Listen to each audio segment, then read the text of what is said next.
So in this next phase of the build, we're going to build up the quadrature divider circuitry. This consists of, and you can see this here on the schematic here, two D-type flip-flops that are configured in such a way to not only divide the signal from the SI570x4, but to output two independent square waves in quadrature, which is to say 90 degrees out of phase. So the IC used to do this is an 74AC74 SOIC14 SMD package. The rest of the circuitry is quite simple here. We have a transformer between the USB side of the circuit, which is over to the left here, not on the diagram, and the main radio part of the circuit. So this is isolates. Again, I mentioned in the earlier videos that we have some galvanic isolation going on there. So this transformer isolates the USB from the radio side. We have a voltage divider here that's configured to set the bias at 2.5 volts. So we get a signal around 2.5 volts presented to the clocks of both of these D-type flip-flops. So kind of a simpler picture of those D-type flip-flops is here, but first let's just go through some explanation of how the D-type flip-flops work. So what happens is that a D-type flip-flop is triggered on the rising edge of the clock signal. And when the rising edge of the clock signal is presented, whatever signal is present at the data pin is transferred to the Q1 pin, and the inverse of that is transferred to the Q1 bar pin. So in other words, if on a rising edge D1 was 1, then a 1 would be output at Q1, and a 0 would be output at Q1 bar. So I won't go into how this arrangement actually works. There's actually a pretty good video online that walks through in detail about how we actually achieve the quadrature signal, and I'll include a link to that below. Suffice it to say, I did actually do the kind of the truth table myself down below here, and indeed here's the 4 times LO frequency up here, and just walking through the various states of the flip-flop here. Down the bottom you can see that we actually get two signals out in quadrature at a quarter of the LO frequency. Now interestingly, on this circuit there's actually 4 signals coming out, and if I just pan back to the circuit, you'll see those. There are 2 each for the detector and the encoder. So this goes to the transmitter circuitry. This goes to the receive circuitry. I don't quite know why there are 2 independent sets of signals going to the transmit and receive circuitry. I mean, the signals are identical in both cases, and the way the circuit works, and you'll see that as we get further down the track, is when receive is active, the transmit encoder is turned off, and vice versa. But in any case, we'll get this circuit together. First step will be to solder the 74AC74 on, and I'll because it's an SMD component and IC, I'll do a quick part of this video on how that at least my technique for soldering that. And then there's also a binocular multi-aperture core toroid that we have to wind as a part of this, and I'll kind of walk you through how that gets wound. It's a pretty simple one. This one here, it's simply two bifilar turns again on that binocular multi-aperture core. So that will be coming up, and then after we've got all that together, we'll get the output on the oscilloscope and confirm that we have those 2 signals in quadrature, and then we can move on to the next stage of the circuitry. So I thought I'd just do a quick video of installing the 74AC74, the dual D-type flip-flop on the board here. So this is the this is the chip itself, and you can tell pin 1 by it's the pin on the left hand side that's closest to this stripe here. So, and on the board itself there's a little dash against each of the chips where that pin 1 goes. So this is pin 1, and it's a 14 pin chip, so this is pin 14. 1, 2, 3, 5, 6, 7, 8, 9, 10, 11, 12, 13, 14. So as in the other SMD components, starting with a good portion of solder flux. Flux it is, actually, not paste as I mentioned in the other video. So solder flux, that's the starting point. And then what we want to do is, really put solder on one of the pads, tack that down, and then once we've got that tacked down, we can do the rest of the pads. So let's find a pad that makes sense here. So let's try this bottom pad here. That might be the easiest to get to. Get that solder on there. See, there we go. It's down now. So now what I'll do is I might do this pad over the other side here. I mean, usually it's best to just do one of the pads, because if you do any more than that and the chip ends up at a weird angle. So anyway, let's get that. Just checking I'm in the camera correctly here.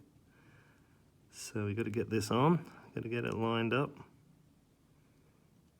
Once it's lined up, there we go. And that should be down. Get the other side down.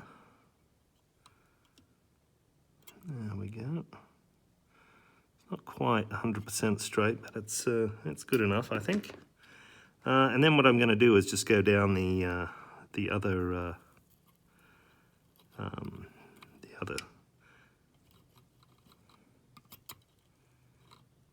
You're going to make sure that you don't. Oh, there's a bridge there, which I've got to get rid of. The way to get rid of the bridges is to clean your soldering iron of solder. There we go. A little bit more down there. Oh, that's that side done. And then on the other side, it's the same sort of thing. Just run your soldering iron across there.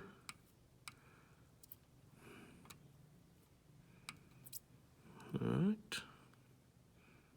Maybe a little bit more. Kind of getting choked by the fumes here. I should really have a fan on, but yeah. Okay, I think that looks good. The next step, of course, is to check and make sure that I don't have any shorts between any of the pads here, and make sure all the pads are actually soldered down. Quite often you'll look closely and there'll be actually a space between the pad and the lead on the component, but that kind of looks okay. So I'm going to get that under the jeweler's loop and make sure it's all down. I don't have any shorts, and that should be that for that IC. So it'd just be a short section showing how to wind the BN432402 multi-aperture core bifilar. So I've got the core here. Now there are two cores in the set. There's a 43 and there's a 61. They are different colors, but they're pretty close. So the best idea is to keep the cores in the baggies until you're ready to use them. So separately, I've got this number 30 wire. Now you can see here it's tightly twisted together, and that forms the basis of the bifilar winding. So it's a simple matter. You just take a length of the wire, you fold it in two, put a loop in one end, put a knot in the other, and then you put a couple of screwdrivers in there and twist it. I usually do about probably 10 turns till you've got about 10 turns an inch, and then that's usually enough. The the way you wind these binocular cores is each pass where you have a winding through each hole counts as one turn. So it's not like winding a toroid where you each turn through the toroid counts as one. So these two here, that counts as one winding. And so we need two here. So we pass this back through the hole. Now you've got to hold the other end so it doesn't come out. But you push that back in. Let me do that, and then tighten that up again, and then you take the other side and push that through. So each time you go through both sides, that counts as a turn. This one's easy, it's just 2 turns. When you get more than 2 turns, it becomes a little more of a challenge. So that's it wound. Now the next step is to take the enamel off the end. So that's and then you've got to figure out which side is which. So that'll be the next section. Okay, so we've wound the core. Now I've separated the wires at either end here. So I've unwound each of these here. The next step is to remove the enamel, and I found the easiest way to do that is get a hot soldering iron and get a big blob of solder on there. And with the number 30 wire, it's pretty easy. It comes off quickly, and you can see you just put a big blob of solder on there, and off comes the enamel. I know you can scrape it. Some people prefer to scrape it. I've found that this works pretty well. I found that scraping just doesn't work that well for me. So that's one side of it done. And then we'll just turn it over. I've got it clamped here in some cotton just to avoid damaging the core itself or the windings. So now we just do the other side.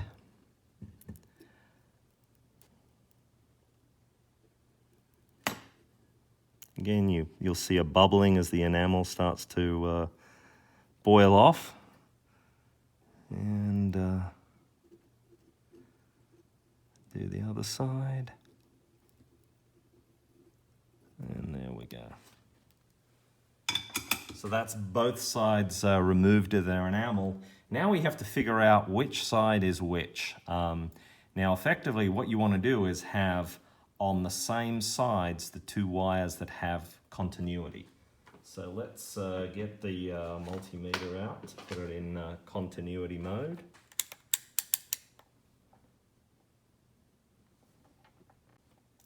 So I've got the multimeter now in continuity mode, so I've got to find out which of these 2 have continuity. Ah, it was a good guess. So both of these are on the right side. Just make sure that there's no continuity across each one of these. So these are the 2, this is the primary winding or the secondary winding, it doesn't matter, and this is the other winding. So that's basically the completion of the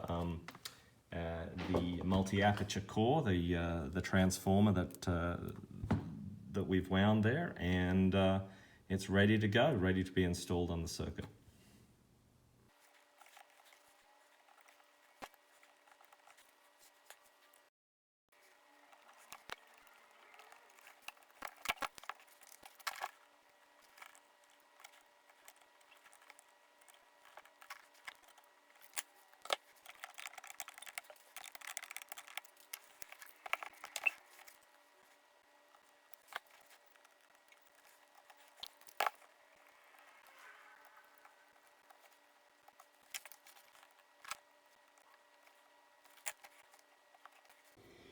So the divider circuitry is installed. This is the multi-aperture core that we wound before. Here are the divider resistors here, simple capacitor, and then this resistor here goes across the secondary windings. Underneath the board is the 74AC74 D-type flip-flop. So this is one of the areas that it's difficult to confirm that the signals are actually coming out in quadrature with just a simple frequency counter. You can certainly confirm that the LO is divided by 4, and I'll show that on my frequency counter later. But to confirm they're in quadrature, you really do need an oscilloscope. And if I just pan up, I do have an oscilloscope, and you can see there that we have two signals 90 degrees out of phase with one another. So that proves that the dividers are indeed working. I can change the frequency here. If I change that to, let's say, 2 megahertz, you can see there that I now have a 2 megahertz signal in quadrature again. Here's the frequency up in the top right-hand corner of the oscilloscope. So that's the divider circuitry done, complete. We're ready now to move on to the next step, which is building together the circuitry that controls the turning off and on of both the PA and the driver for that, as well as the receive circuitry. So that's the next piece of the circuit to build up, and we'll go from there.